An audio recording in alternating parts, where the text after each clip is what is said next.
Hi guys. So we are picking up with chapter 32. I knelt down, gathering the jelly beans, wishing I could just put them back in some order that would make sense. But I couldn't, so I dropped them in a jar, one after another, and screwed the lid back on. I found Early on the porch steps, tears streaking his dirty face. He had papers and news articles from his journal strewn about. Early must have realized that the woodsman wasn't Fisher.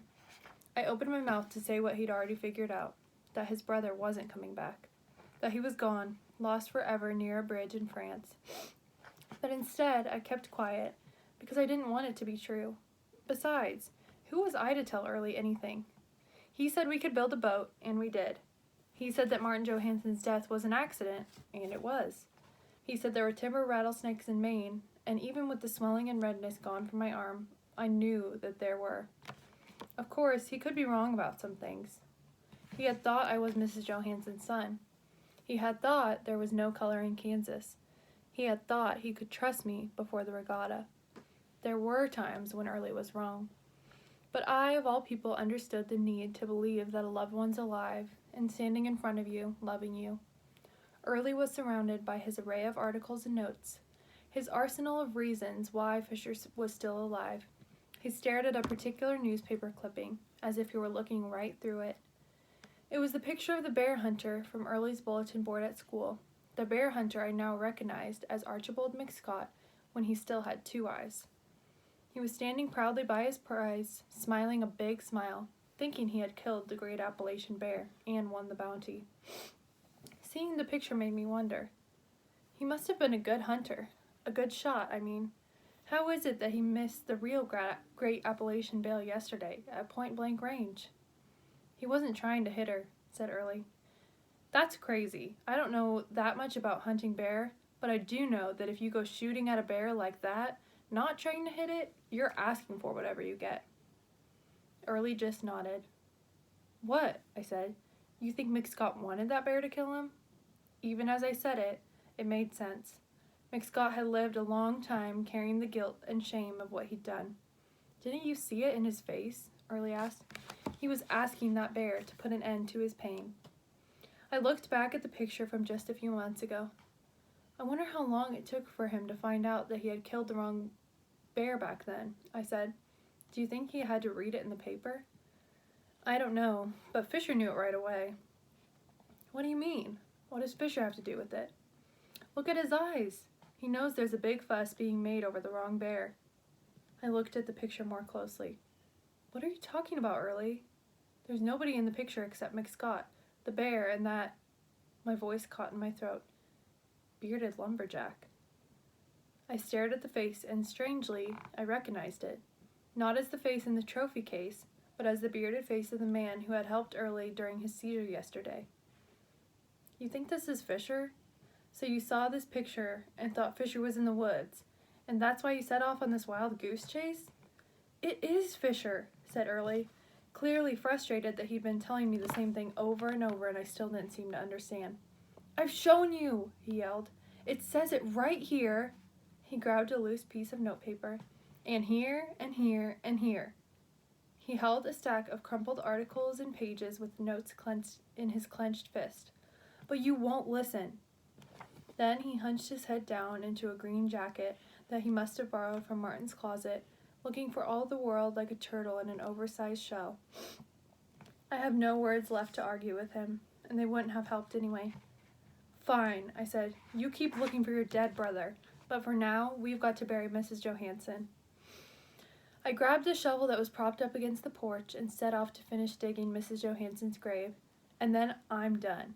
I'm going back to Morton Hill. I'm going to sleep in a bed, and I'm going to stay dry, and I'm going to mess up my sock drawer, and I'm going to listen to Billie Holiday when it's not raining. Better yet, I won't listen to Billie Holiday at all. I'll listen to... I stopped short as I reached the clearing where I'd expected to find Mrs. Johansen's mostly dug and empty grave.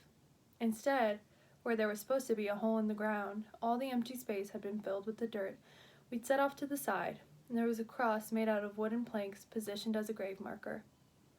I took a tentative step forward, half wondering if Mrs. Johansen had buried herself. Early came up behind me. You can't listen to Billie Holiday when it's not raining, and your socks... Hey, he looked at the grave. How'd you get buried so fast? Good question. I walked toward the cross to see the name that had been carved into the wood. Martin Johansen. It was as if all the jelly beans in Early's jar had exploded all over the place. This made no sense at all, and on the tree stump just beside the newly filled grave was a red tartan jacket, folded up and placed just so. I looked back at Early. He was wearing a different jacket because he had left his back in the cave behind the waterfall, covering Martin Johansen's bones. That was why he'd been shivering during the night. Where'd you get that jacket? I asked. I'm not going to tell you. You don't believe anything. Mrs. Johansen probably gave it to you. It's Martin Johansen's jacket. Is not. Is too. Is not. Then where'd you get it? I'm not telling you. There was something familiar about the jacket. The drab olive green canvas, very functional, very durable, very military. I tugged at Early's arms to see the front of the jacket where a name would have been sewn. At first, he resisted, but then let his arms go slack. There were capital letters lined up neat and clear. 5 letters. Auden. My dream from the night before came to mind. Suddenly, it seemed important.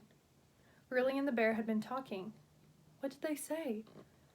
Early had put his arm around the bear's sagging shoulders. He'd said something to the bear, and his voice was small and sad. What was it? I struggled to recall. It was like trying to find the words of a song, guessing where to place the needle on the record. Slowly, the dream replayed itself in my mind. You can come back, Early had said, just like Superman did after the kryptonite almost got him, and like Pi did when he kept his eyes on the bright star named for him. I remembered the bear speaking back. I moved the needle forward in my mind. The bear had lifted his sad face and said, I'm not a superhero, and I don't look at stars anymore. The needle skipped ahead, and Early was crying. Then the bear got up, took off his heavy coat, and placed it on Early's shivering shoulders. Go home, he said, and walked away, leaving Early alone. And the dream in my mind moved into empty space, whirring and crackling with no more words and no more images. I realized it wasn't a dream. It was a scene I had witnessed playing out through the bedroom window, only there hadn't been a bear, it had been a man, and that man was Fisher Auden. In that moment, it was as if all the fallen jelly beans had lined up in neat, colorful rows, just like those letters on the olive green jacket. The bearded onlooker from the newspaper clipping, the woodsman covering Early's skinny shoulders with his jacket. The dream wasn't a dream. Even the walnut shells that I saw scattered at my feet near the newly dug grave. Fisher Auden was alive. He had been following us, keeping watch over us in those woods, and he had buried the bones of Martin Johansen. And now the silence, the painful, absolute quiet. Again, in that moment of strained silence, I was reminded that Early was not just a strange oddity of nature who counted jelly beans and read numbers as if they were a story. I knew he could feel hurt and disappointment, but before he had been fairly quick to bounce back. This time, something was different. During this whole journey, Early had known his brother was alive because in his mind, Fisher was a superhero, and superheroes never die. But now, tears streamed down Early's face because his brother had come back, only wasn't the brother he remembered. I had grown accustomed to Early being in the coxswain seat. He'd been the one calling the commands, adjusting our course, directing, guiding. Now, strangely, our roles were reversed. I was the one who had traveled down this road before. I knew its twists and turns, its rocks and pitfalls. I knew what it was like to feel lost. But I didn't know if I could guide us out. Early took off his brother's jacket and put on his own. There was only one thing I could think of to say.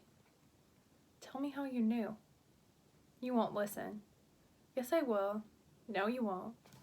I took Early by the shoulders. I'm listening. Tell me. Early set his backpack on the leafy ground and took out his crumpled stack of notes. The explosives had a detonator. The German tank hid the shed where Fisher's men were hiding. Then the tank was destroyed on the bridge. That means someone had to still be alive to push the detonator. Fisher would have been the one in the water, placing the charges, when the German tank blew up the shed. Fisher was still alive. He pushed the detonator. He was a hero. But his dog tags, they were found among the dead. He would have given them to another soldier to hold. He swam with his shirt off, and he didn't want the dog tags to reflect in the moonlight. That's the way it was with Early. He could have the same information as everyone else, but it meant something different to him. He saw what everyone else missed. I see, was all I could say. And I did see, more than I wished I did. Yes, Fisher was alive, but he'd been wounded. Probably on the outside at first, back in France, but now even more on the inside. I didn't know what had happened to Fisher between France and the woods of Maine, but the brother, the hero that Early knew and idolized, was gone. I knew what that was like. Poor Early. He was only now realizing that there are no such thing as superheroes. But then, we both should have known. Superman doesn't have a son, and Captain America doesn't have a brother. He was sitting right next to me, said Early, but it was like he wasn't really here. I told him to come back with me, that he would be all right. He was raining inside, and there was no Billie Holiday, no music at all. He told me to go home, and he left. I searched for the right words to say, but they didn't come. So I just took up Fisher's jacket, folded it with the care and precision I would use to fold a flag, and put it in my backpack.